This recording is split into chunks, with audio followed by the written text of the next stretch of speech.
नागपूरमध्ये दिनांक 15 डिसेंबर रोजी मंत्रीपद शपथविधी सोहळा संपन्न झाला। शिवसेना पक्ष मालेगाव बाह्य जिल्हा विभागातून दादाजी भुसे यांनी देखील मंत्रीपदाची शपथ घेतली आहे। ते सलग 5 वेळा आमदार झाले असून दादा भुसे पुन्हा एकदा मंत्रीपदी विराजमान झाले। दादा भुसे यांच्या राजकारणाची सुरुवात ही शिवसेना पक्षातून झाली आहे। तर सलग 5 टर्म मालेगाव बाह्य या मतदारसंघातून निवडून आले। दादाजी भुसे हे शिवसेना तालुका प्रमुख मालेगाव तर शासकीय पडीक जागा व गावठाणातील सरकारी जमीन 15,000 लाभार्थ्यांना त्यांनी मिळवून दिली आहे। जागर शिवशाहीच्या माध्यमातून सर्वसामान्य माणसांना शासनाच्या विविध योजनांची माहिती दादा भुसेंनी दिली आहे। संजय गांधी निराधार योजना, इंदिरा गांधी राष्ट्रीय वृद्धापकाळ निवृत्ती वेतन अनुदान योजना व श्रावणबाळ योजनेचे अनुदान लाभार्थींना दादा भुसे यांनी मिळवून दिले व वन हक्क समितीच्या माध्यमातून वन जमिनी नियमित केल्या। जागर शिवशाहीच्या कार्यक्रमाच्या माध्यमातून जातीचे दाखले मिळवून दिले।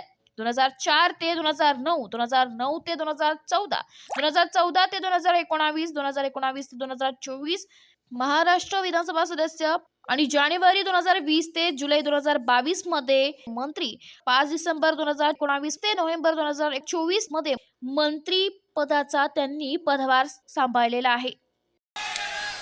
मी दादाजी रेश्माबाई दगडू भुसे ईश्वर साक्ष शपथ घेतो की कायद्याद्वारे स्थापित झाले आहे अशा भारताच्या संविधानाबद्दल मी खरी श्रद्धा व निष्ठा बाळगेन।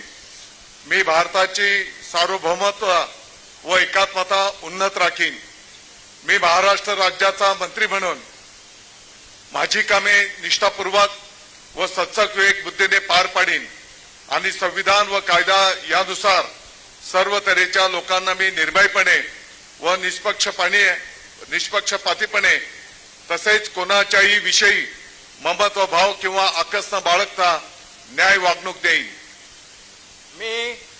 मी दादाजी रेश्माबाई दगडू भुसे ईश्वर साक्ष शपथ घेतो की महाराष्ट्र राज्याचा मंत्री म्हणून माझ्या विचारार्थ आणली जाईल किंवा मला ज्ञात होईल अशी कोणतीही बाब असा मंत्री म्हणून माझी कामे यथायोग्य पार पाडण्यासाठी आवश्यक असेल ते खेरीज करून एरवी मी कोणत्याही व्यक्तीला किंवा व्यक्तींना प्रत्यक्षपणे वा अप्रत्यक्षपणे कळवणार नाही किंवा त्यांच्याकडे उघड करणार नाही।